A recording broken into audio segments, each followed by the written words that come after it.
नमस्कार दोस्तों, स्वागत है आपका स्टडी फॉर सिविल सर्विसेज में। देखिए, स्टडी फॉर सिविल सर्विसेज के छात्र हैं तो ये वाला टेलीग्राम जरूर ज्वाइन करके रखिए। यूट्यूब चैनल में हमारे साथ है तो भी ये वाला टेलीग्राम ज्वाइन करना बहुत ज्यादा जरूरी है। सारे नोटिफिकेशन, सारे अपडेट, सारे मोस्ट इंपोर्टेंट पिक्स, सारा रिवीजन सब कुछ यहाँ पे बताया जाता है। देखिए, ये हमारा एससीएस डेली क्विज चैनल है, इसमें डेली क्विज होती है, बिल्कुल फ्री में, इसको जरूर ज्वाइन कर लीजिएगा।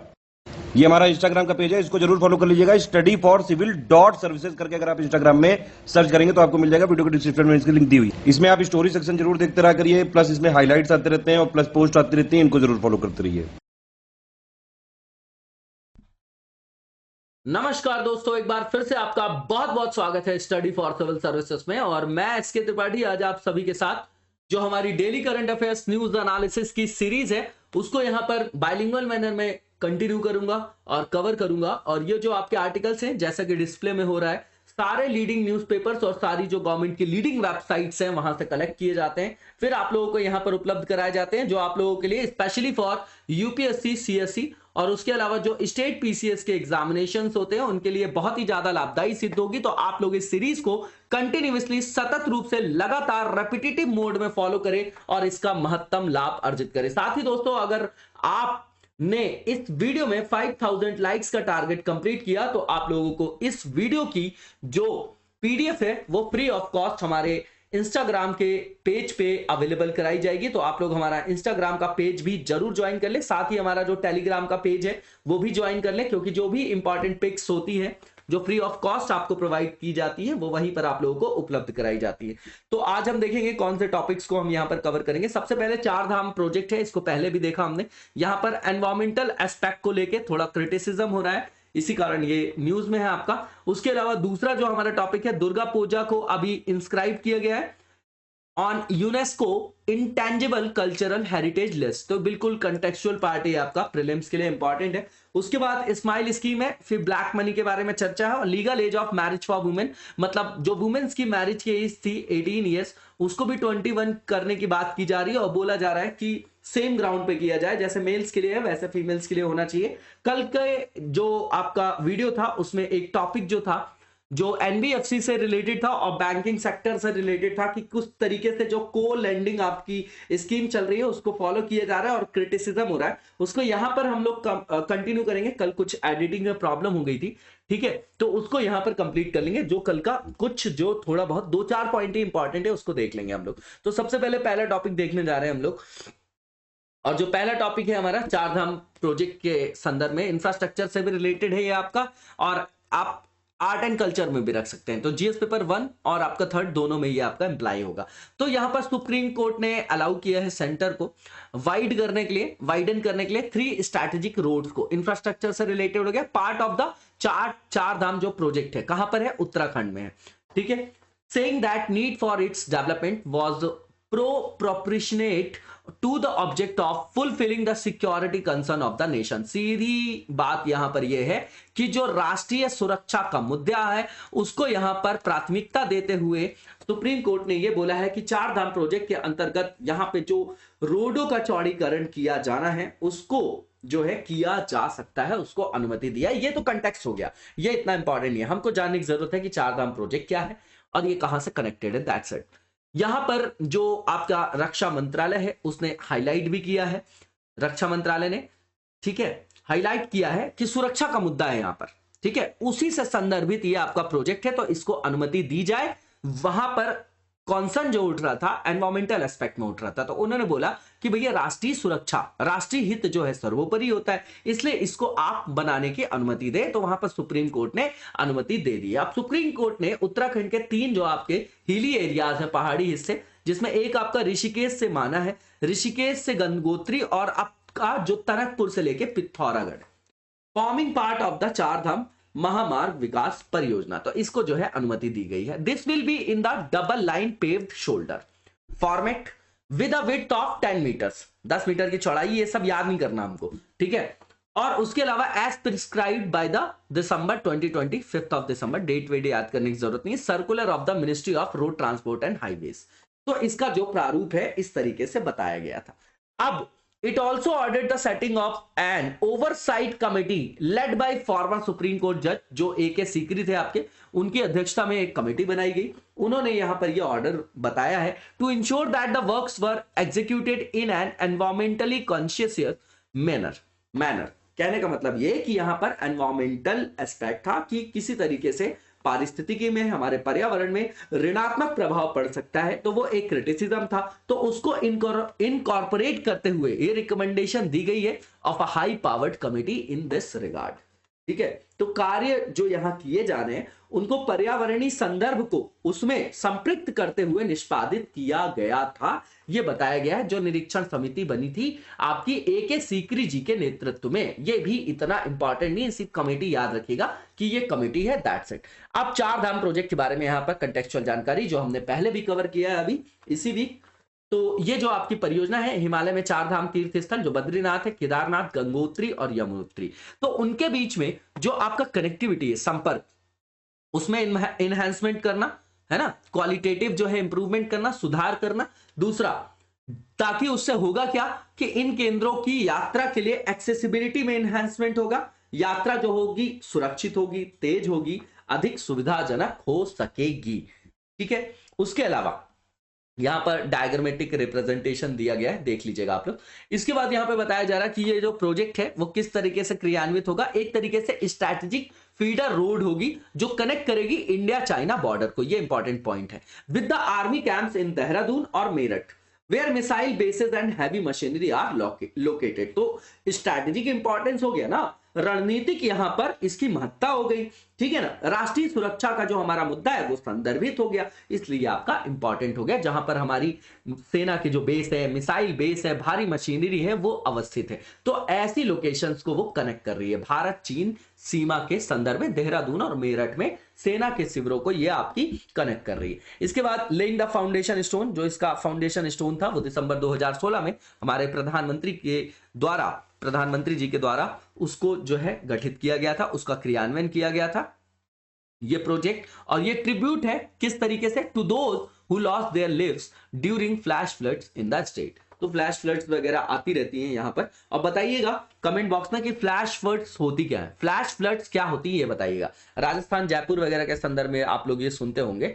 ठीक है, इसके बाद यहां पर जो पर्यावरणीय चिंताएं हैं उसके बारे में बात कर रहे हैं। तो बताया जा रहा है कि अगर यहां पर रोड का कंस्ट्रक्शन करेंगे तो सीधी बात है कि यहां पर जो है अनकंट्रोल्ड जो होगी डिफॉरेस्टेशन होगा, अनियंत्रित कटाई होगी, है ना, भूमि का कटाव होगा। तो उससे क्या होगा, इकोलॉजिकल एस्पेक्ट में नेगेटिव इंपैक्ट पड़ेगा, बायोडायवर्सिटी में नेगेटिव इंपैक्ट पड़ेगा। वही यहां पर क्या है, संदर्भ है जिसके द्वारा यहां पर आलोचना इस योजना का किया जा रहा है। और इसके कारण क्या हो सकता है कि ये हाइट पे है, तो यहां पर जो एवलांचे देखते हैं आप, भूस्खलन, उसकी कारण को ये तीव्रता प्रदान कर सकता है ना, वहां पर ये जो है उसकी तीव्रता को बढ़ा सकता है। ऐसे वहां पर क्रिटिसिज्म हो रहे हैं। नॉर्मल सब आर्टिकल है, कुछ भी बहुत ज्यादा स्पेसिफिक नहीं है इसमें, आप देख जाइएगा।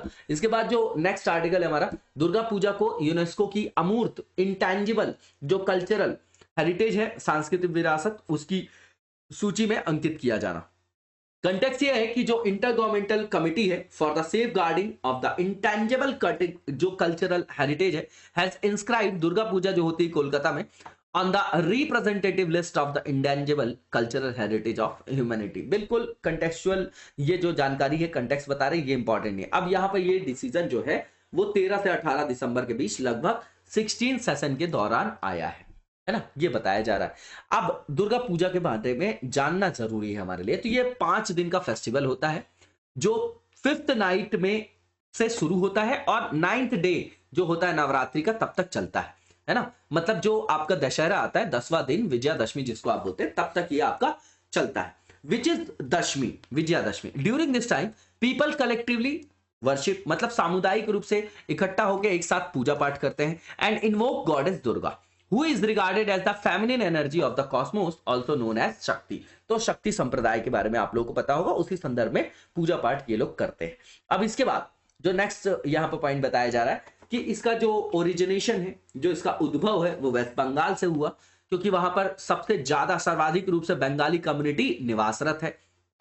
ठीक है, ये जो फेस्टिवल है as mentioned earlier is celebrated in many other parts of India and also the world.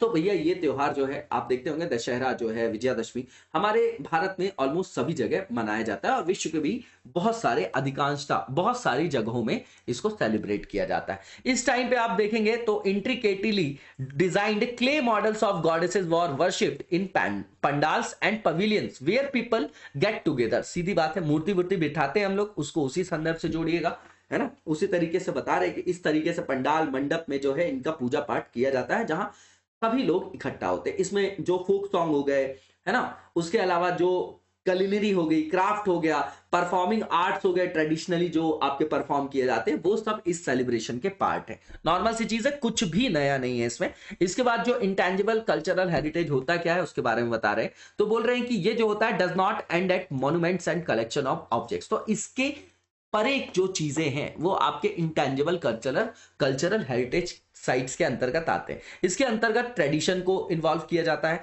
Living expressions को, है ना, जो इनहेरिटेड है, मतलब जो परंपरा के संदर्भ में हमको मिली है, वंशजों के द्वारा जो हस्तांतरित की जाती है, ठीक है ना, जो हमारे एंसेस्टर्स ने हमको प्रोवाइड किया, and passed on to our descendants, जो उनके आने वाली पीढ़ी को प्रदान किया जाता है, सच एज ओरल ट्रेडिशन हो गया, परफॉर्मिंग आर्ट्स हो गया, सोशल प्रैक्टिसेस हो गए, रिचुअल्स हो गए, फेस्टिव इवेंट्स हो गए, नॉलेज एंड प्रैक्टिसेस हो गए कंसर्निंग नेचर। वहां पर प्रकृति का संदर्भ भी है और ब्रह्मांड का संदर्भ भी है और नॉलेज का भी संदर्भ है और कौशल विकास का भी संदर्भ है, जो ट्रेडिशनल आर्ट से रिलेटेड है। आपका कुछ भी नया नहीं है, सारी चीजों को आप जोड़ते चले जाएंगे। ये जो चीजें होती है आंसर राइटिंग में, हमारी खुद की सोच होती है, जहां से हमको वहां पर, इसी को कैपेसिटी बिल्डिंग बोलता हूं मैं, कि लिखने का तरीका होता है। अब इस आर्टिकल में कुछ नया नहीं है, लेकिन अपने आप पैराग्राफ बनते चले जा रहे हैं। आप देखिए किस तरीके से आंसर राइटिंग की जाती है। अब दुर्गा पूजा के बारे में बता रहे कि एंशिएंट फेस्टिवल सेलिब्रेशन है, पूरी कंट्री में इसको बहुत सालों से और बहुत सारी जगहों में इसको सेलिब्रेट किया जाता है, ठीक है। और इंडिया में टोटल जो है 14 इंटेंजिबल कल्चरल हेरिटेज है अभी तक, जो यूनेस्को की जो लिस्ट में शामिल हो चुके हैं, ठीक है, जिनको अंकित किया गया। रिप्रेजेंटेटिव लिस्ट जो होती है intangible cultural heritage of humanity has 492 elements currently, 492 तत्व हैं उसके अंतर्गत। और एक प्रेस रिलीज के अंतर्गत बताया गया है कि इसके अंतर्गत उनको भी संपृक्त किया जाता है, जैसे फॉर्म्स ऑफ एक्सप्रेशन है that testify to the diversity of intangible heritage and raises awareness of its importance. Normal सी चीज है कि भैया जो अमूर्त विरासत का खुद साक्ष्य भी है ना, खुद गवाही भी देते हैं और उसकी महत्व के बारे में जागरूकता को भी बढ़ाते हैं। तो यहां पर आप देखेंगे कि यूनेस्को जो है कम्युनिटी की जो आपकी कल्चरल ट्रेडिशन है, सांस्कृतिक प्रथाएं हैं, जो आपके रिचुअलिस्टिक अप्रोच होते हैं, हमारे रिचुअलिज्म जो होता है, और जानकारी की दृश्यता को बढ़ाने का जो है यहां पर संदर्भ रखता है। इसीलिए ऐसी चीजों को वो अपनी लिस्ट में शामिल करता है, जिसका उद्देश्य क्या है कि पूरे वैश्विक स्तर पर समुदायों की जो इंटेंजिबल या अमूर्त जो आपकी कल्चरल हेरिटेज है उसको संरक्षित किया जा सके, उसको प्रोटेक्ट किया जा सके, उसको सेफ गार्ड प्रोवाइड किया जा सके। इसके बाद नेक्स्ट जो हमारा आर्टिकल है जीएस पेपर 2 से रिलेटेड है, स्माइल स्कीम है। ये सोशल जस्टिस और जो एम्पावरमेंट हमारी मिनिस्ट्री है उसमें उसने यहां पर फॉर्मुलेट किया है एक स्कीम जिसका नाम है स्माइल। इसका फुल फॉर्म देखेंगे आप तो उसी से समझ में आ जाएगा। Support for marginalised individuals for livelihood and enterprises, which includes a sub scheme, central sector scheme for comprehensive rehabilitation, किसका पुनर्वास, a person engaged in the act of begging। सीधी सी बात है, जो भीख मांगने के कार्य में संलग्न लोग हैं उनके व्यापक पुनर्वास के लिए यह आपकी केंद्रीय क्षेत्रक योजना है, जो उसकी सब स्कीम के अंतर्गत शामिल है ना, जो स्माइल मुस्कान के अंतर्गत है। अब इसके की पॉइंट्स देखेंगे। इसमें जो है कई सारे वेलफेयर डायमेंशंस आपके एम्बेडेड है, कल्याणकारी उपाय शामिल हैं, किसके संदर्भ में, जो आपके बेगिंग भीख मांगने में संलग्न व्यक्ति है। इसका फोकस क्या है इस योजना का, तो बड़े पैमाने पर ऐसे लोगों का पुनर्वास करना, रिहैबिलिटेशन, उसके बाद उनको मेडिकल असिस्टेंस या मेडिकल फैसिलिटी प्रोवाइड करना, काउंसलिंग देना, basic documentation, education and skill development, economic linkages और इसी तरीके के बहुत सारे संदर्भ हैं जिससे उनका सशक्तिकरण किया जा सके। जो भी व्यक्ति बैगिंग या भीख मांगने के संदर्भ में संलग्न है उनको इसके अंतर्गत, इस स्कीम के अंतर्गत क्या किया जाएगा, कवर किया जाएगा। Scheme is to be implemented on pan India basis, तो पूरे इंडिया के भीतर इसको जो है पूरे देश के भीतर जो है इसको इंप्लीमेंट किया जाएगा। मिनिस्ट्री ने ऐसे 10 सिटीज को आइडेंटिफाई किया है फॉर अंडरटेकिंग पायलट प्रोजेक्ट के बेसिस पे, मतलब as a practical basis, comprehensive rehabilitation of persons जो आपके एंगेज हैं, भीख मांगने के क्षेत्र में। करेंटली जो पायलट प्रोजेक्ट है वो 7 जिलों में, मतलब 7 शहरों में जो है आपके इंप्लीमेंट किए गए हैं, जैसे दिल्ली है, बैंगलोर है, इंदौर है, हैदराबाद है, पटना, नागपुर और लखनऊ में। ये जो आपके पायलट बेसिस पे इसको इंप्लीमेंट किया गया है ना, तो किसके सपोर्ट से? पहली चीज स्टेट गवर्नमेंट है, वहां पर यूनियन टेरिटरीज भी है, लोकल अर्बन बॉडीज भी है और वॉलेंट्री ऑर्गेनाइजेशंस भी है, जो वहां पर प्रोवाइड करेंगे समग्र आयाम, कॉम्प्रिहेंसिव मेजर्स, जिसके अंतर्गत सर्वे भी है, आइडेंटिफिकेशन है, मोबिलाइजेशन है, पुनर्वास है, प्रोविजन जो है आपका मेडिकल फैसिलिटी से रिलेटेड है, अवेयरनेस भी वहां पर बताना है, उसके बाद काउंसलिंग भी करना है, शिक्षा भी देना है, कैपेसिटी बिल्डिंग या कौशल विकास करना और सस्टेनेबल सेटलमेंट की बात की गई है। जो भी व्यक्ति यहां पर इंडल्ज है, किस क्षेत्र से? बैगिंग के या भीख मांगने के क्षेत्र से।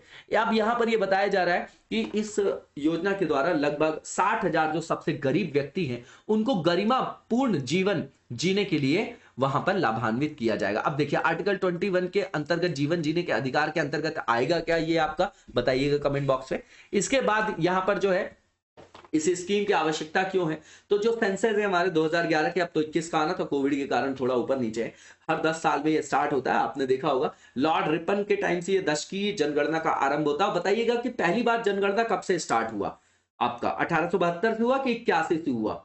ये बताइएगा, ठीक है ना। आज जो 10 की जनसंख्या वो संदर्भ अलग है, पहली बार जनगणना कब हुई थी वो बताइएगा आप लोग कमेंट बॉक्स में। तो सेंसस जो 2011 के हैं उसके अनुसार हमारे यहाँ जो बैगर्स की संख्या है 413670, ठीक है ना।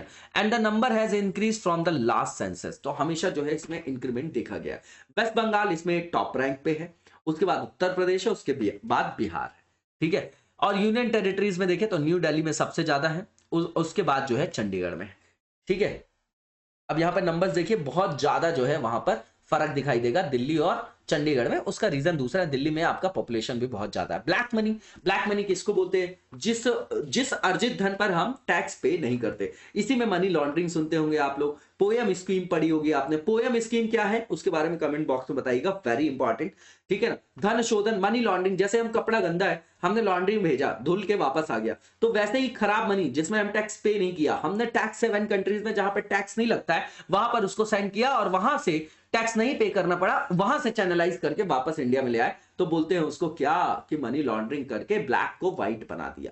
वही यहां पर संदर्भ है कि सरकार ने यहां पर संसद में कहा है there is no official estimation how much worth of black money is lying on foreign accounts over the last 5 years. However, 2476 crore has been collected as tax, and the penalty under the one-time 3-month compliance window during 2015 government said in parliament. तो ये तो आपका क्या है, एक तरीके का context है, ये इतना इंपॉर्टेंट नहीं, ठीक है। कहा कितना काला धन पड़ा आज तक अकाउंट नहीं हो पाया, क्योंकि एनडीए गवर्नमेंट आई ही इस फंडे में थी, लेकिन हमारे यहाँ चीजों को डेविएट कर दिया जाता है, क्योंकि अरस्तु ने बहुत पहले बोला था कि लोकतंत्र को भीड़ तंत्र कन्वर्ट होने में बहुत टाइम नहीं लगता, जब लोगों के अंदर डिग्री ऑफ अवेयरनेस। डेमोक्रेसी की सबसे बड़ी खासियत है, ये यूपीएससी ने प्रीलिम्स में पूछ लिया था, डेमोक्रेसी की डेफिनेशन, और हम तो पढ़ते हैं for the people to the people, वही अब्राहम लिंकन की रटी रटाई डेफिनेशन। तो कॉन्सेप्ट जहां पर होता है क्वेश्चन गलत नहीं होते। आप पॉलिटी के क्वेश्चन देखिएगा लास्ट 5 years में जो यूपीएससी ने वहां पर चेंज किया है, वो पॉलिटी में कंसेप्चुअल क्वेश्चन पढ़ती है, क्योंकि हम तो रट के जाते हैं ना कि ऐसा है, तो वो वहां पर हमको उलझा देती है, ठीक है। और पॉलिटी एक ऐसा सब्जेक्ट है जिसमें सारे क्वेश्चंस आप प्रीलिम्स के सॉल्व कर सकते हैं, 100% आउटपुट है वहां पर। और यहां पर बताया जा रहा है कि टोटल जो अनडिस्क्लोज्ड क्रेडिट्स है amounting of ₹20,353 crore have been detected with respect to 930 India linked entities in the Panama and Paradise paper leak। अब ये पनामा में तो अमिताभ बच्चन जी का भी नाम आया था, है ना, आप लोगों को याद होगा, तो उसी के बारे में डेटा दे रहे हैं, ये इतना इंपॉर्टेंट नहीं। टैक्सेस जो कलेक्ट किए गए हैं so for amount of ₹153.88 crore Panama और पैराडाइज पेपर लीक से। उसके बाद बताया जा रहा है कि 52 ऐसे केसेस थे पनामा और पैराडाइज पेपर लीक में जो क्रिमिनल प्रोसिक्यूशन से रिलेटेड थे, complaints have been filed under the black money act, मतलब ब्लैक मनी एक्ट के अंतर्गत उनको उनके संदर्भ में शिकायतें दर्ज की गई थी। और यहां पर यह भी बताया जा रहा है 130 केसेस जो हैं उनकी प्रोसीडिंग्स चल रही have been initiated under the act. ये सब डेटा हमको याद नहीं करना है। अब ब्लैक मनी क्या होता है ये बताया जा रहा है, तो जो भी इलीगल एक्टिविटी से और जहां पर हम टैक्स पे नहीं करते हैं और इनकम गेन करते हैं, जो आपका ऑन रिकॉर्ड नहीं होता, उसी को हम बोलते हैं black money. Black money proceeds are usually received in cash from underground economic activities and such are not taxed. अब ये समझिए कि ये सबसे ज्यादा जो टेरर फाइनेंसिंग जिसको बोलते हैं उसका सबसे बड़ा सोर्स है ये। तो इसके द्वारा इलीगल ट्रैफिकिंग, ह्यूमन ट्रैफिकिंग भी आ जाएगी, वहां पर ड्रग्स की भी ट्रैफिकिंग आ जाएगी, और जो भी इलीगल एक्टिविटीज होती है ना, आतंकवादी गतिविधियों का जो सबसे बड़ा वित्त पोषण है वो ब्लैक मनी है। इस संदर्भ को लेकर चलिएगा, यही इंपॉर्टेंट है यहाँ पर। और यहाँ पर डायग्रामेटिक रिप्रेजेंटेशन दिया गया, आप देख जाइएगा इसको, और वही सब चीजें हैं यहाँ पर, ठीक है ना, जो हमने यहाँ पर क्या किया है, डिकोड किया है। अब काला धन जो है दमनकारी कानूनों के नकारात्मक प्रभाव को कम कर सकता है, मतलब black money can reduce the negative impact of oppressive loss. इसको ऐसे समझिएगा कि लॉस को तो बाईपास कर रहा है, तो हमारे यहाँ जो बनी बनाई व्यवस्था है उस पर तो ऋणात्मक प्रभाव डालेगा, उस संदर्भ में लीजिएगा इसको। Black money can be illegally discussed मतलब प्रच्छन्न, मतलब छुपा हुआ, क्या उसका मतलब है छुपा हुआ, as legitimate money through money laundering. वही मैंने बताया, धन शोधन के माध्यम से, जैसे अब टैक्स 7 कंट्रीज जैसे सिंगापुर है, आपका पनामा है, यहां भेज दिया हमने स्वर्ग के लिए, स्वर्ग है काले धन के लिए, क्यों?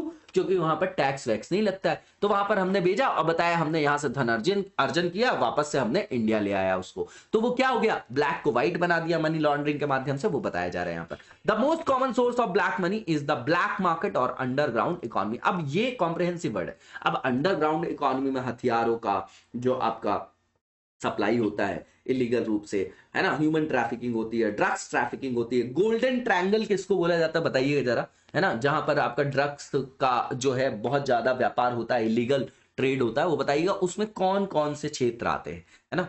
Activities in the black market में include selling prohibited drugs, gun running, terrorism, human traffic, वही चीजें बताएंगे, वो बस सिर्फ लिखने का तरीका है यहाँ पर। ब्लैक मार्केट जो एक्टिविटीज होती है उसके अंतर्गत इन्वॉल्व होती है less severe offence such as the sale of counterfeit goods, stolen credit cards और pirated version of copyrighted जो आपके मटेरियल होते हैं। ये देख जाइएगा, इतना इंपॉर्टेंट नहीं है आपका। इंपैक्ट क्या होता है ब्लैक मनी का, ये इंपॉर्टेंट है सारे पॉइंट। पहला, इन्फ्लेटेड रियल एस्टेट, करप्शन बढ़ता है उससे, lack of technology leads to mass poverty, uncontrolled inflation, less tax for the government, internal security को थ्रेट होता है। यहाँ पर बहुत सारे पॉइंट आप खुद भी निकाल सकते हैं। Impact on growth by moving investment on gold, stones and jewellery, ठीक है ना, बाकी सब चीजों को आप जोड़ सकते हैं, ये तो इनका अपना पॉइंट ऑफ व्यू है। इसके बाद जो नेक्स्ट पॉइंट है हमारा, नेक्स्ट जो आर्टिकल है, यहाँ legal age of marriage for women, यहाँ पे बात ये की जा रही कि भैया पुरुषों की जो उम्र है लीगल वो 21 है, महिलाओं की 18, बराबर कर दो।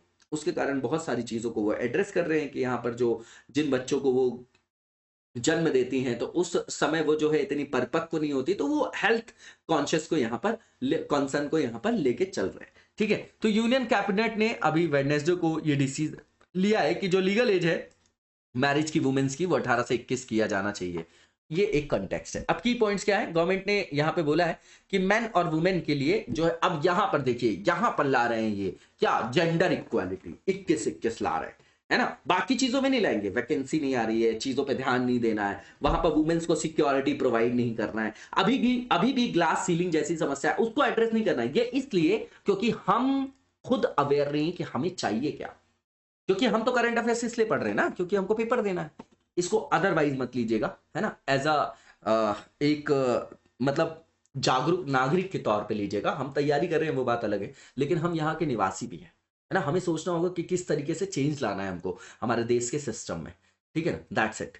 Why is there a minimum age of marriage, तो यहाँ पर लॉ प्रिस्क्राइब करता है जो मिनिमम एज है मैरिज के लिए, जो इसेंशियल है ना, क्योंकि जो है हमारे यहाँ बाल विवाह बहुत होता था। एज ऑफ कंसेंट बिल देखा होगा आपने, है ना, 1892 वाला बिल देखा होगा आपने कि पहले 10 साल 12 साल में लड़कियों की शादी हो जाती थी, तो उसका बहुत बड़ा इंपैक्ट पड़ता है, क्योंकि एक महिला को ही वो शक्ति दी गई है जिससे संतति जनन होता है ना, वहीं से तो सारी चीजों का जनन है, वहीं से तो आपका ह्यूमन रिसोर्स का डेवलपमेंट होगा, वहीं से नेशनल कैपिटल बनेगी, वहीं से सोशल कैपिटल बनेगी। तो जब वही उस स्टेज में नहीं होंगी कि स्वस्थ बच्चे को वो जन्म दे, तो वहीं से सारी चीजें क्या होंगी, डिस्टर्ब हो जाएंगी। उस तरीके से इसको कनेक्ट करके आप लोग देखिएगा। तो बाल विवाह को रोकने के लिए, नाबालिगों के साथ जो दुर्व्यवहार हो रहा था उसको रोकने के लिए विवाह की मिनिमम एज को यहां पर डिफाइन किया गया। पर्सनल लॉज जो है सभी रिलीजन्स में वो थोड़ा हमारे यहाँ अलग है, हिंदूज के लिए अलग है, मुस्लिम्स के लिए अलग है ना, इसीलिए कॉमन सिविल कोड की बात करते हैं हम, जो आर्टिकल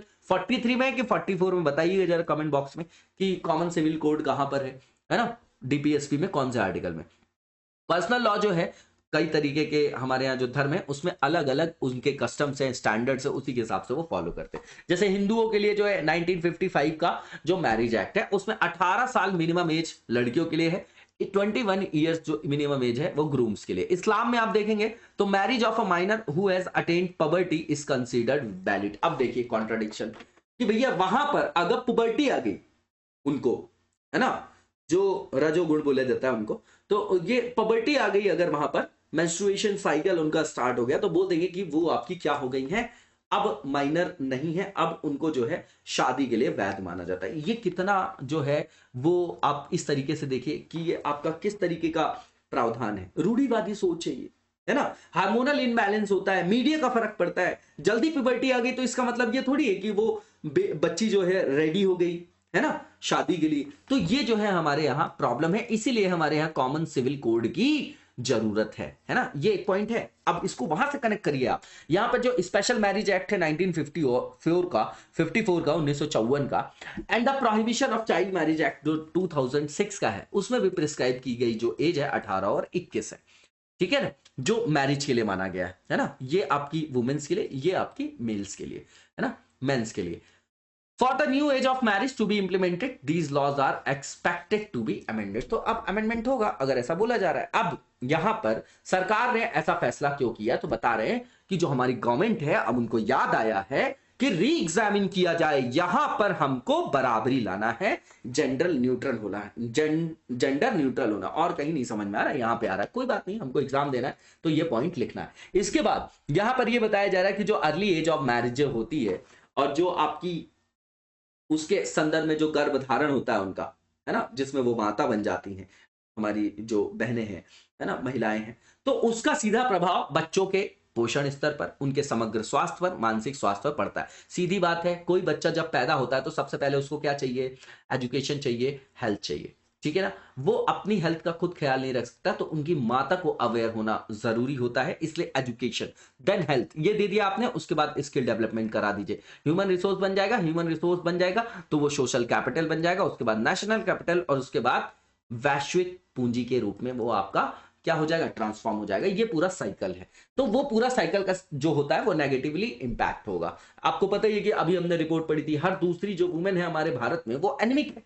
अब वहीं से आप उसको जोड़ के चलिए, यही पॉइंट है हमारे लिए। It also has an impact on infant mortality rate. सीधी बात है, आज आप मिसकैरेज की प्रॉब्लम इसलिए क्यों देख रहे हैं, क्या कारण है उसका, लाइफस्टाइल तो है ही है। उसके बाद क्या हमारे यहाँ उतनी अवेयरनेस है कि हमको डाइट कैसी लेनी चाहिए, हमारे पास अगर आय है भी तो क्या हमें पता है कि संतुलित भोजन, हम पढ़ते हैं यहाँ पर साइंस के पर्सपेक्टिव से कि प्रीलिम्स में आएगा, मेंस में तो हम लिख देंगे, क्या हम उसको अपनी पर्सनल वैयक्तिक जीवन में कितना उसको फॉलो करते हैं। सीरियसली बताइएगा कमेंट बॉक्स में कौन कौन बैलेंस डाइट लेता है उस संदर्भ में।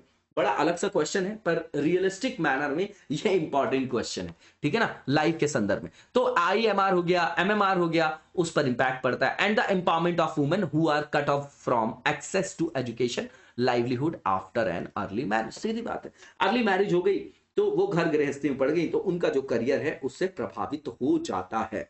ये नॉर्मल सा यहां पर पॉइंट है। इसके बाद जया जेटली एक कमेटी बनी थी जून 2020 में, ministry of women and child development ने सेटअप किया एक टास्क फोर्स जो आपका देखेगी क्या को relation between the age of marriage with the issues of women's nutrition, prevalence of anaemia, IMR, MMR and other social indices. तो ये आप समिति का नाम याद रखिएगा, ठीक है। बाकी प्रॉब्लम्स वही हैं, उसी प्रॉब्लम्स को देखने के लिए, ओवरव्यू करने के लिए ये कमेटी बनाई गई थी। अब ये कमेटी ने जो आपकी चेयरमैन थी इनकी, वो फॉर्मर जो आपकी समता पार्टी की प्रेसिडेंट थी जया जेटली, उनके द्वारा उसकी अध्यक्षता की गई। Also had on board NITI Aayog member जो आपके डॉक्टर VK पॉल थे और सेक्रेटरीज थे जो आपके बहुत सारे मिनिस्ट्रीज के। अब ये कमेटी ने ये बताया कि समिति का जो उद्देश्य था कि शादी की उम्र बढ़ाई जाए या नहीं बढ़ाई जाए, तो उसकी वायबिलिटी क्या है, इसका क्या प्रभाव पड़ेगा फीमेल्स पे, जो चिल्ड्रन के हेल्थ पे है उस पर क्या प्रभाव पड़ेगा, उसके साथ साथ महिलाओं की एम्पावरमेंट में, उनके शिक्षा, रोजगार, है ना, उस पर क्या प्रभाव पड़ेगा, किस तरीके से जो है शिक्षा तक उनकी पहुंच बढ़ाया जाए, उन तरीकों को देखना इस कमेटी का काम था। नॉर्मल सी बात है। अब कमेटी ने क्या रिकमेंडेशन दिया, तो इन्होंने बोला कि भैया जो एज है मैरिज की उसको इंक्रीज की जाए, वुमेन्स की 21 ईयर्स किया जाए on the basis of feedback they receive from young adults from 16 universities across the country. अब 15 एनजीओज भी यहां पर इंगेज थे जो यंग एडल्ट से बात कर रहे थे in far flung areas and marginalised communities. अब ये एक सैंपलिंग है डेटा की, उसके आधार पर ये बता रहे कि ऐसे ऐसे हमने वहां पर संदर्भ को निकाला, वहां पर कंक्लूड किया, वहां पर कुछ सैंपलिंग लिया हमने, अब डेटा के हिसाब से हम यहां पर रिकमेंडेशन दे रहे हैं। कमेटी के मेंबर्स ने यह भी कहा फीडबैक के आधार पर जो आपके यूथ के थ्रू उन्होंने लिया है, जो आपके सभी रिलीजन्स के थे आपके जो वो youth as well as from rural and urban areas equally, तो ये तर्क दे रहे हैं कि सभी धर्मों के युवाओं के साथ साथ ग्रामीण और शहरी क्षेत्रों में समान रूप से फीडबैक लिया गया है, सोशल इशू के अंतर्गत आएगा ये। इसके बाद जो नेक्स्ट पॉइंट है यहाँ पर कि कमेटी ने ये भी देखा कि जो दूर दराज के क्षेत्र रिमोट एरियाज के लोग हैं जो है ना, उनका also ask the government to look into increasing access to school and colleges for girls, including their transportation to these institutes from far-flung areas. Skill and business training has also been recommended, as has sex education in schools. भैया कितने दिन से मांग हो रही है कि sex education दिया जाए, लेकिन सोशल स्टिग्मा है, सेक्स हमने नाम ले लिया तो लोग अलग टाइप से देखने लग जाते हैं, है ना, इतनी अवेयरनेस होने के बाद भी, है ना, फूहड़पना होता है वहां पर, है ना, जबकि ये यूनिवर्सल ट्रूथ है, हर किसी को पता है, क्यों वो जो है मैच्योरिटी नहीं आती। नॉर्मल सा पॉइंट है, इसको भी आप लोग देख लीजिएगा। एजुकेशन तक, एम्प्लॉयमेंट तक, अगर आप देखिए कि उन महिलाओं के साथ जो है वो क्राइम कम होता है जो आपकी खुद अपने जीवन में आय के संदर्भ में किसी पे डिपेंडेंट नहीं होती हैं, ठीक है ना। तभी मांग उठी महिलाओं के अधिकारों के संदर्भ में कि ट्रिपल तलाक खत्म करो, है ना, उन सब चीजों को यहां से कनेक्ट करके आप लोग चलिएगा। अब यहां पर देखिए कि कमेटी बोल रही है कि कौशल विकास, जो आपकी वोकेशनल ट्रेनिंग या जो आपकी व्यावसायिक प्रशिक्षण है उसकी भी सिफारिश करी, तो ये कहीं ना कहीं वुमेन एम्पावरमेंट से संपृक्त नहीं है क्या? मेल्स के लिए ये आपका एम्प्लॉय नहीं है क्या? ये एप्लीकेबल नहीं है क्या? आपका ये पॉइंट सेम पॉइंट से ये आपका, ठीक है। और आप लोग कमेंट बॉक्स में कमेंट करके बताते नहीं है, तो मतलब यही मोटिवेशन है मेरे लिए भी, हमारी पूरी टीम के लिए भी। तो कमेंट किया करिए, आप लोगों के लिए बहुत मेहनत की जाती है। सोच रहे हैं आप लोगों के लिए कुछ नया इनिशिएटिव किया जाए, कुछ एक टॉपिक में कॉन्सेप्ट टॉक्स किया जाए, 10-20 मिनट में एक बढ़िया कॉन्सेप्चुअल टॉक के लिए वीडियो बनाया जाए, है ना, कॉन्सेप्चुअल टॉक किया जाए वहां पर। लेकिन आप लोग जब वहां से रिप्लाई करेंगे तब तो आगे की ओर बढ़ा जाएगा ना। बाकी तो जो चल रहा है वो आप लोगों के लिए निस्वार्थ भाव से किया ही जा रहा है यहाँ पर। तो सपोर्ट करिए हम लोगों को, कमेंट करिए, लाइक करिए, वीडियोस को शेयर करिए, है ना, वही तो मोटिवेशन है, और तो क्या ही है ना। इसके बाद जो नेक्स्ट फेज है हमारा यहाँ पर एमसीक्यू से रिलेटेड है। जो पहला एमसीक्यू यहाँ पर कोन्याक नागांव से रिलेटेड यहाँ पर स्टेटमेंट दिए गए हैं, बताना कौन सा ट्रू है। तो पहला ये कि ये आपका लार्जेस्ट है किसमें? नागा जनजातियों में सबसे बड़ा है आपका, है ना, तो बिल्कुल ठीक है पहला स्टेटमेंट। दूसरा ये कि जो इसके निवासरत जो क्षेत्र हैं उनको बोला जाता है द लैंड ऑफ द अंगस, है ना, द लैंड ऑफ द एंग्स के नाम से जाना जाता है। जिस भी जिले में ये आपके निवास करते हैं, ये सोम जिले में निवास करते हैं ना, मोन डिस्ट्रिक्ट जो लिखा गया है, बिल्कुल ठीक है दूसरा स्टेटमेंट। तीसरा ये एंग्स या वोंग्स जो है उनके ट्रेडिशनल शिफ्स होते हैं, चीफ्स होते हैं, मुखिया होते हैं, whom they hold in high esteem। तो तीनों की तीनों स्टेटमेंट आपके बिल्कुल ठीक है, इसका आंसर आपका डी हो जाएगा। इसके बाद जो नेक्स्ट हमारा यहां पर एमसीक्यू है, यहां पर लॉक फॉर शेल जो है आपका वल्नरेबिलिटी, उससे रिलेटेड स्टेटमेंट बताना कौन सा ट्रू है। तो पहला जो स्टेटमेंट है कि हाल ही में जो इंटरनेट पर ये लॉक फॉर शेल को जो है आपका उसका पता चला है ना, लॉक फॉर शेल जो वल्नरेबिलिटी उसका पता चला है, ये आपका one of the worst cyber security flaws है, हैव बीन डिस्कवर्ड। मतलब सबसे खतरनाक सुरक्षा किससे संदर्भ में? साइबर सुरक्षा के अंतर्गत जो दोष है उसमें सबसे बड़ा इसको बोला जा रहा है लॉग फॉर शेल। पहला स्टेटमेंट आपका बिल्कुल ठीक है। दूसरा जो स्टेटमेंट है कि ये जो आपकी भेद्यता है, वंचितता है, वल्नरेबिलिटी है, वो बेस्ड है आपका on an open source logging library used in most applications by enterprises and even government agencies. अब देखिए कितना ज्यादा थ्रेट है साइबर सिक्योरिटी को, ये बहुत इंपॉर्टेंट डोमेन है आपका, है ना, आने वाले डिकेड में, आने वाले समय में। दूसरा स्टेटमेंट भी ट्रू है। तीसरा ये कि जो ये आपका कमजोरी है, ये जो वल्नरेबिलिटी है, ये आपकी एक तरीके से ग्रांट देती है हैकर्स को कि वो एक्सेस कर सके किसी एप्लीकेशन को, and could potentially let them run malicious software on a device on servers. बिल्कुल ठीक बात है, तीनों के तीनों स्टेटमेंट बिल्कुल ठीक है आपके, और इसका आंसर आपका ऑल ऑफ द अबव हो जाएगा। इसके बाद हम एक आर्टिकल देखेंगे जो कल का आपका रह गया था, बिल्कुल छोटा सा आर्टिकल है, उसको कंटिन्यू करेंगे हम लोग। एक तो ये मिस हो गया था आपका कि जो रिसेंट डेवलपमेंट्स हैं आपके किसके डीआरडीओ के, है ना, कुछ एडिटिंग में प्रॉब्लम हो गई थी इसलिए वो आपका छूट गया था। तो पहली चीज़ ये दिसंबर में अभी डीआरडीओ ने और आईएएफ ने, जो हमारा एयरफोर्स है, इंडियन एयरफोर्स, इसने एक फ्लाइट टेस्ट की है जो आपकी हमारे यहाँ इंडिजेनियसली बनाई गई है, स्वदेश निर्मित हेलीकॉप्टर है आपका, जिसका नाम है stand of anti tank missile. तो उसका उन्होंने पोखरण रेंज से जो है आपका सफल परीक्षण किया है। ये जो मिसाइल है वो आपकी इक्विप्ड है with a state of the art MMW Sikar which provides high precision उच्च परिशुद्धता, जो स्ट्राइक क्षमता है वो उसको प्रदान करती है। और क्या करती है, the weapons can neutralise targets in a range up to 10 kilometre. तो 10 किलोमीटर तक की जो सीमा है उसमें ये किसी भी टारगेट को जो है वो क्या कर सकती है, न्यूट्रल कर सकती है, बेअसर कर सकती है। ठीक है, इसके बाद डीआरडीओ के बारे में बताया गया है कि भैया 1958 में 1958 में इसको स्थापित किया गया।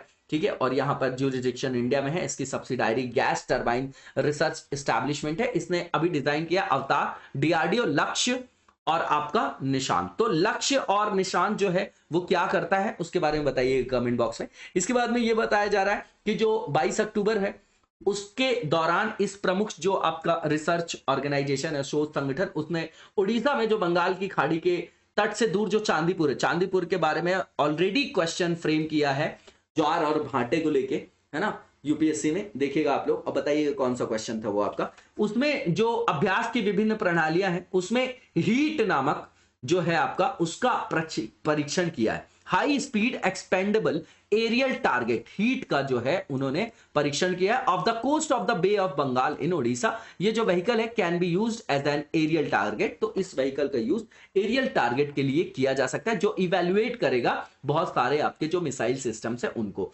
तो जो है मिसाइल प्रणालियों के मूल्यांकन के लिए इस व्हीकल का उपयोग किया जाएगा हवाई लक्ष्य के रूप में। नॉर्मल सी चीज है, ये इतना इंपॉर्टेंट भी नहीं था। ठीक है ना। इसके बाद जो नेक्स्ट आर्टिकल है ये इसमें समझिएगा, बैंक एनबीएफसी जो को लैंडिंग मॉडल आया था उसको क्रिटिसाइज किया जा रहा है। इस आर्टिकल का पूरा क्रक्स ये है कि मान लीजिए लैंडिंग जो है उधार देना, है ना, क्रेडिट या साख प्रदान करना। तो बैंकिंग जो हमारे यहाँ बैंकिंग ऑर्गेनाइजेशन है उनका पेनिट्रेशन वहां तक नहीं था जहां तक एनबीएफसी का था। तो गवर्नमेंट ने बोला दोनों मिलकर करेंगे, तो भैया जोखिम भी कम हो जाएगा और जो पुरस्कार या अवार्ड मिलेगा, जो फ्रूट्स आएंगे उनको भी वो शेयर कर लेंगे। लेकिन जब इसमें बात की गई कि अगर कोई तरीके का डिफॉल्ट होता है तो इसमें इस 80% जो रिस्पॉन्सिबिलिटी अकाउंटेबिलिटी है वो बैंक्स के ऊपर है, 20% बस एनबीएफसी के ऊपर है। तो यहां से तो एनपीए रेज हो सकता है, ये यहां पर मेन पॉइंट था। अब समझिएगा, कई जो बैंक है आपके वो आपके आए इस मास्टर एग्रीमेंट में with NBFCs and more are in the pipeline. This however has come in for criticism from several quarters. तो बहुत टाइम से इसका क्रिटिसिज्म किया जा रहा है। अब को लेंडिंग मॉडल क्या है, तो सीधी बात है आरबीआई ने ऐसा बोला था कि भैया जो लोन्स है ना उसका को ओरिजिनेशन करो, मतलब एक से ज्यादा लोग अगर वहां पे होंगे तो जोखिम कम हो जाएगा। By banks and NBFCs for the lending to the priority sector. अब याद रखिएगा ये प्राथमिकता क्षेत्र से रिलेटेड है। अब प्रायोरिटी सेक्टर में क्या क्या आता है ये बताइएगा आप लोग कमेंट बॉक्स में।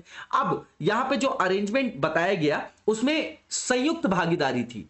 क्या किस किस चीज के लिए, क्रेडिट साख उपलब्ध कराने के लिए, ठीक है ना। Level both the lenders as also sharing of risk and reward the RBI set. सीधी बात है भैया, क्रेडिट प्रदान करना है तो जो रिस्क होगा उसको भी ज्वाइंटली हम जो है वो देख लेंगे संयुक्त रूप से, और जो वहां से अवार्ड आएगा, फ्रूट्स आएंगे, उसको भी हम साझा करेंगे। अब यहां पर ये बताया गया फीडबैक के आधार पर जो आपके स्टेक होल्डर्स है उन्होंने ये बताया subsequently based on the feedback from stakeholders and to better leverage की बात कर रहे हैं the respective comparative advantages of the banks and NBFCs in a collaborative effort। अब इसमें क्या नया है कि भैया यहां पर संयुक्त रूप से कोलैबोरेटिव एफर्ट लगाएंगे, लोगों को साख प्रदान करेंगे, है ना, हितधारकों की प्रतिक्रिया के आधार पर। ये एक तरीके का क्या है, सहयोगी प्रयास है, ठीक है ना। अब इसमें बताया जा रहा है कि comparative advantages of the banks and NBFCs in a collaborative effort. ये कीवर्ड है आपका।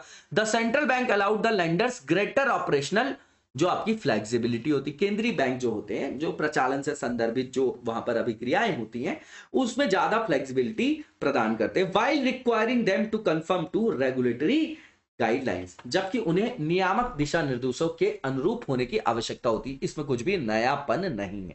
अब यहां पर आप देखेंगे कि यहां पर बताया जा रहा है कि ये जो आपका मॉडल है सीएलएम, जिसको सह उधार मॉडल या को लैंडिंग मॉडल बोला जा रहा है, इसके अंतर्गत जो रिवाइज्ड स्कीम है उसका प्राइमरी फोकस क्या है, प्राथमिक जो है उसका केंद्र बिंदु क्या है, तो वहां पर को लैंडिंग स्कीम से संदर्भित ये वहां पर संशोधन है कि वहां पर इंप्रूव किया जाएगा फ्लो ऑफ क्रेडिट को। किस क्षेत्र में, जहां पर अभी क्रेडिट उपयुक्त मानक पर उपलब्ध नहीं है, मतलब अनसर्व्ड एरिया हो या अंडर सर्व्ड सेक्टर हो इकोनॉमी का, वहां पर जो है क्रेडिट उपलब्ध कराना है and make available funds to the ultimate beneficiary at an affordable cost. सीधी बात है, अफोर्डेबिलिटी की बात है, वहनीयता की बात है। अब आपको साख मिल रही है लेकिन बहुत जो है ऊंची जो ब्याज दर है उसमें मिल रही है, तो उसकी वायबिलिटी नहीं होगी, अफोर्डेबिलिटी नहीं होगी। तो अफोर्डेबल कॉस्ट पे उपलब्ध कराना, और उपलब्ध कराना, पहले तो उपलब्ध कराना, जब उपलब्ध हो गई वो साख, तो क्या वो वहनीय है,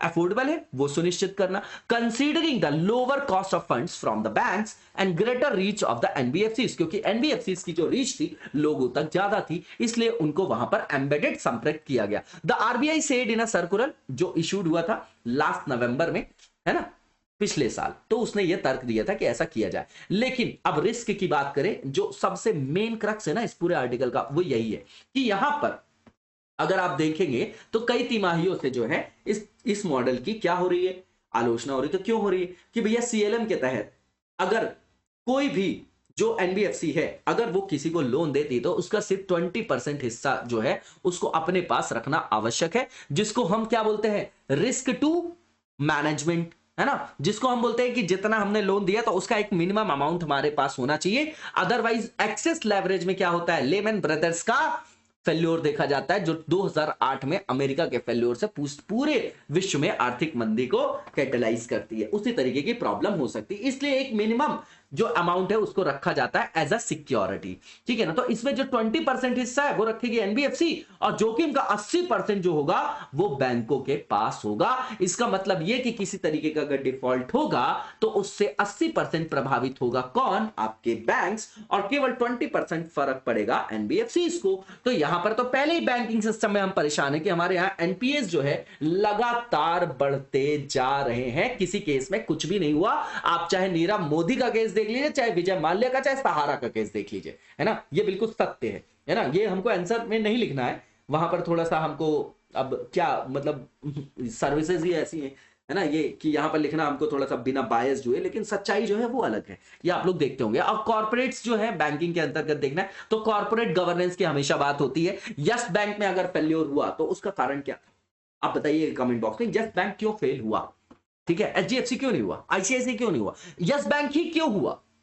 गवर्नमेंट बैंकिंग में जो पीएसयू सेक्टर के बैंक है वहीं पे एनपीए क्यों जाता है, प्राइवेट सेक्टर में तो नहीं है। इस चीज को बताइए कमेंट बॉक्स में, एक दो लाइन में, है ना, उसमें एक दो लाइन में बताना है हमको as a civil servant, that's it. यहां पर ये बताया जा रहा है कि आधिकारिक तौर पे जो आरबीआई है हमारी ऑफिशियली, उसने मना किया है कि जो कॉर्पोरेट हाउसेज है वो इस क्षेत्र में प्रवेश नहीं करेंगे, बैंकिंग क्षेत्र में। लेकिन आप एनबीएफसी को देखेंगे तो यहां पर maximum corporate houses already indulge हैं, ठीक है, और वो पहले से ही पब्लिक डिपॉजिट्स को एक्सेप्ट कर रहे हैं, तो इसके द्वारा तो उनको और ज्यादा एक्सेस मिल जाएगी। They now have more opportunities on the lending side through direct co lending arrangement. सीधी बात है, इस व्यवस्था में ऑलरेडी वो इंटर कर जाएंगे। This has come at a time when 4 big finance firms, 4 finance firms का नाम भी बता रहे हैं ये, IL&FS, DHFL, SREI और रिलायंस कैपिटल, जो आपके कलेक्ट करती है पब्लिक फंड्स किसके द्वारा, फिक्स्ड डिपॉजिट जिसको एफडी बोलते हैं हम, non convertible debentures have collapsed in the last 3 years despite tight monitoring by the RBI. तो मतलब आरबीआई द्वारा इतनी कड़ी निगरानी करने के बाद भी वो असफल हो गई वहां पर, वो फिर भी वहां पर सार्वजनिक धन जो है, ये जो आपकी बड़ी वित्तीय कंपनियां हैं वो ऑलरेडी उसको कलेक्ट कर रही हैं। और इन फर्म्स के पास देखा जाए तो लगभग 1 लाख करोड़ है इन्वेस्टर्स का इनके ऊपर बकाया है ना। तो नॉर्मल सा टॉपिक था, इसको हमने देख लिया। इसी के साथ आज के वीडियो को यहीं पर विराम देंगे, नेक्स्ट वीडियो में कंटिन्यू करेंगे। तब तक लगातार जबरदस्त तरीके से पढ़ते रहिए। Thank you so much, best of luck.